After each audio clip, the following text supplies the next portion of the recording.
I want you to imagine, just for a second, booking a dinner date between Taylor Swift and the Dalai Lama. Oh, man. That's quite the visual. Right. I mean, you sit them down at this quiet little table, you pour a single glass of wine, and you just expect them to somehow solve the eternal debate of physical versus spiritual love. And, before dessert even arrives. Yeah, you wouldn't just expect some awkward tension there. You'd be anticipating a complete, total breakdown in communication. Exactly. Because one is fiercely grounded in this messy, hyper-specific reality of human relationships, right? Like the heartbreak, the exact shade of lipstick left on a glass. Right. And the other operates from this serene, detached overview where all individual identities just kind of blur into universal peace. So they aren't just bringing different viewpoints to the table. No, not at all. They're operating in entirely different universes of meaning. I mean, any conversation between them would immediately hit this philosophical bedrock where neither side even agrees on what the word real actually means.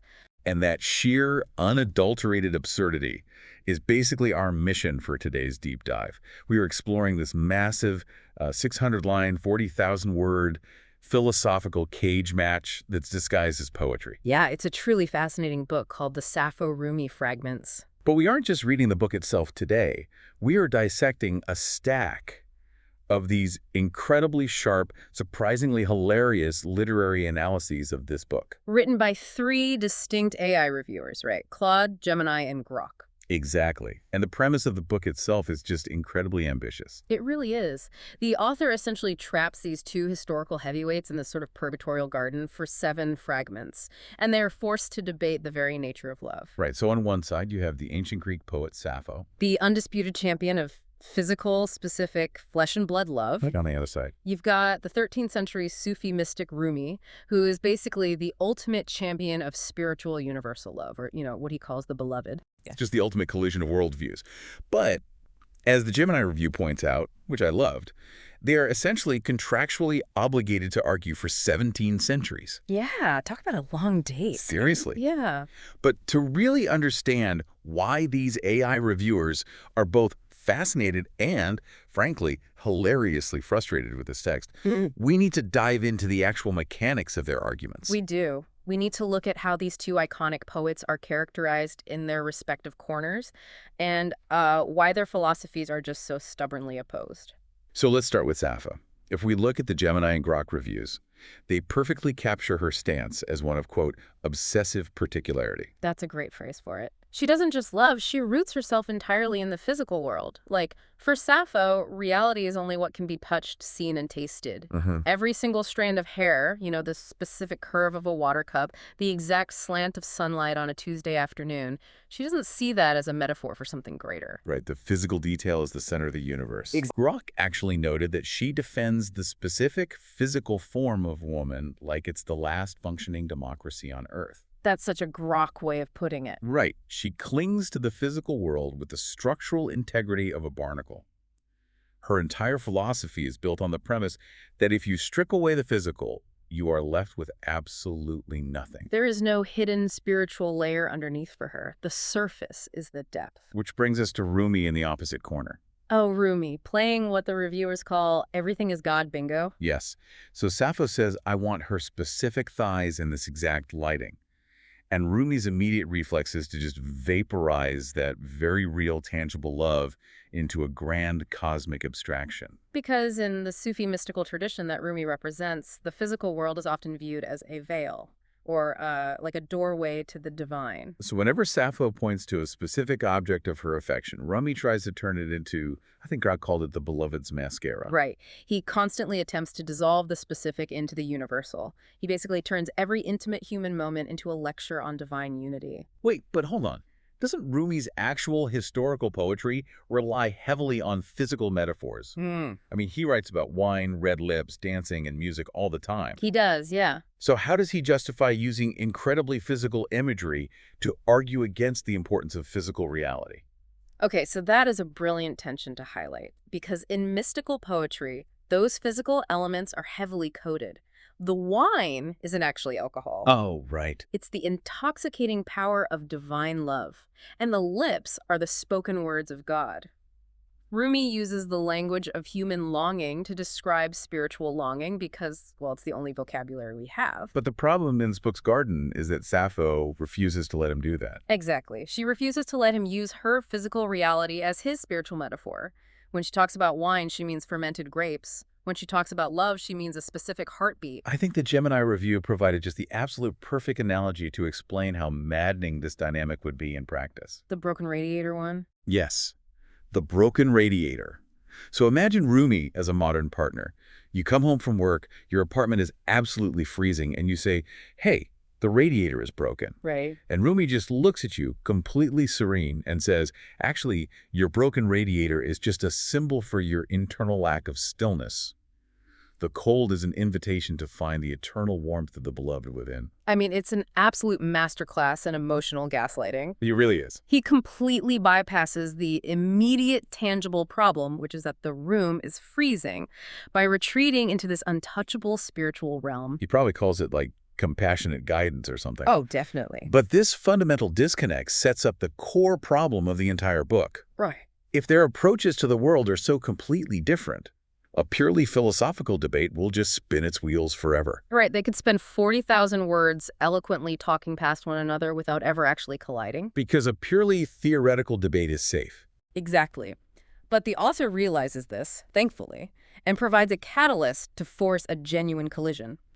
They take this lofty philosophical discourse and crash it directly into the messiest, most unavoidable of human emotions. Jealousy. Yes, jealousy. Which brings us to Fragment 2. This is the moment that's highlighted universally across all our sources, especially by Claude, as the rawest and most dangerous point in the text. Because the premise of Fragment 2 moves the debate from the theoretical to the visceral. It's the moment Sappho watches her beloved look at a younger woman with a lingering gaze. Oh, wow. So suddenly, the stakes are very real. Very real. Jealousy is the ultimate stress test for both of their philosophies. Because physical love is inherently possessive, right? It relies on exclusivity and boundaries. Right, whereas spiritual love is supposed to be universally detached and entirely boundaryless. Exactly. And the mechanism Rumi uses to try and calm Sappho down is where the unintentional comedy of the book really shines. Both Gemini and Croc pointed this out. It's so painful to read. So Sappho is experiencing this gut-wrenching, very human jealousy. She is furious. She's hurt. And Rumi tries to deploy a concept that Sufi theology calls divine mirroring. So divine mirroring is a fascinating concept on its own. The idea is that God, or the beloved, is like a multifaceted jewel. Every beautiful thing, every beautiful person in the world is just a different facet of that same jewel catching the light. So Rumi looks at a devastated Sappho and essentially says, "Hey, you shouldn't be jealous. You aren't losing your love to a younger woman." Right, he says you're just experiencing a misaligned perception of the divine mirroring process. That younger woman is just another reflection of the divine. So you should actually be grateful to witness the beloved manifesting in a new form. Which is, objectively speaking, the absolute worst possible thing you could say to someone experiencing acute jealousy. Oh, 100%.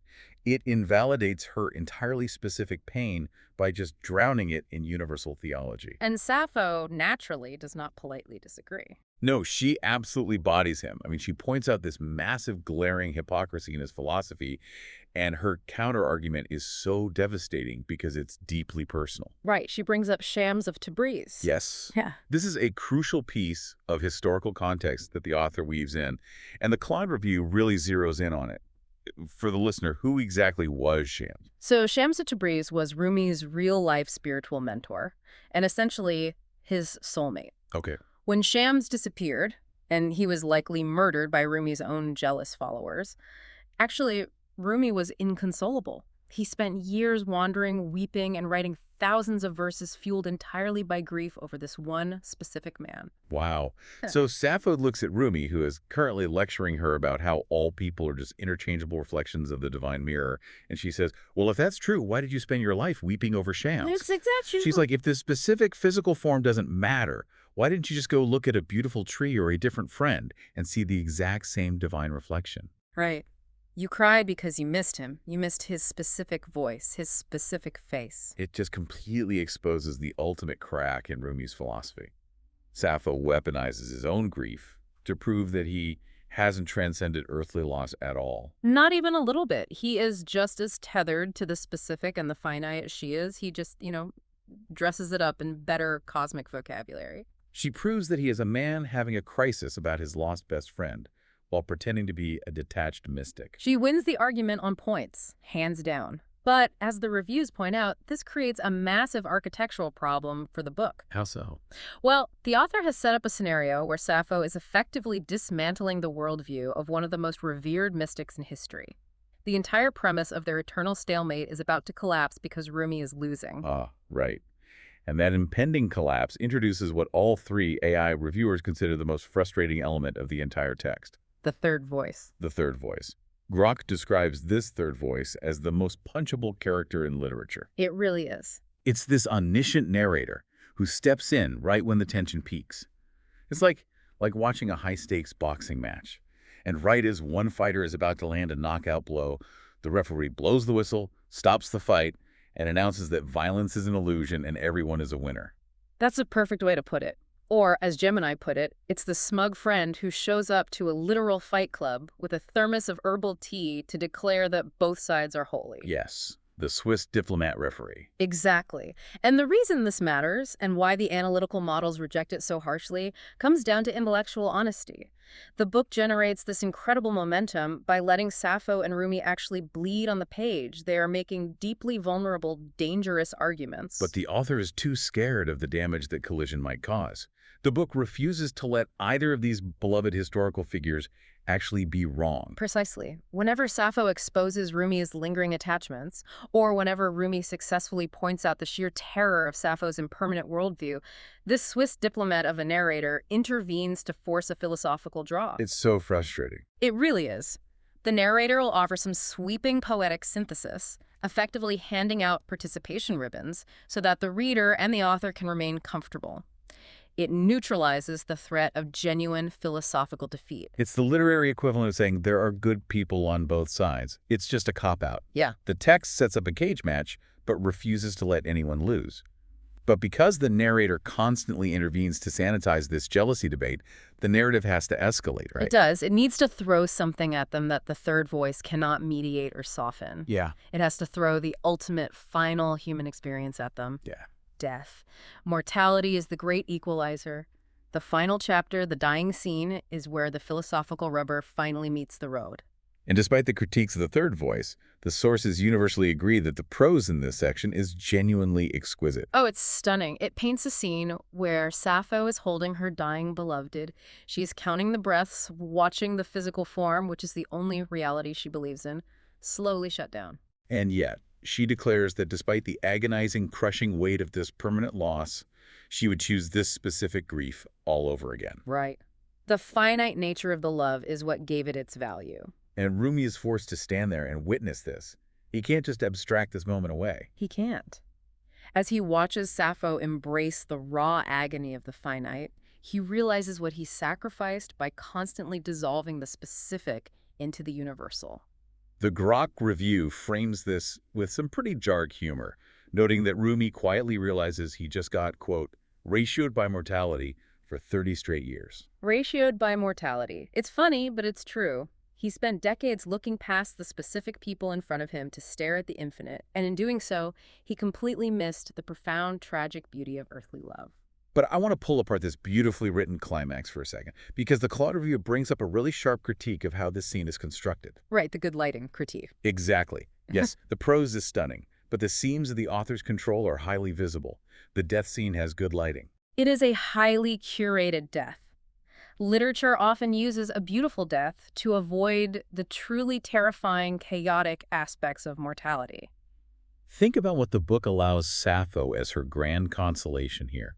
Her final accounting of the tragedy is the line, "She did not die alone, she died loved." It's a breathtaking line. It is. It works emotionally, but it is incredibly safe. It's basically the best-case scenario for a tragedy. And Claude asks a devastating series of questions here to expose that safety, like, What would happen to Sappho's philosophy if her beloved died in excruciating pain, screaming rather than slipping away peacefully? Yeah. What if her beloved had developed dementia and died confused without even recognizing Sappho's face? Or what if, over the course of 30 years, the passion had simply fizzled out? What if the resentment had built up and she died as a stranger in the same house? Those are the messy, incoherent realities of the physical world, but the book doesn't dare go there. No, the death is staged. The room is meticulously clean. The grief is poignant, but, correct. The book gives Sappho the ultimate comforting closure, which significantly softens the tragedy of her purely physical worldview. Which honestly makes me question the entire arc of their character development.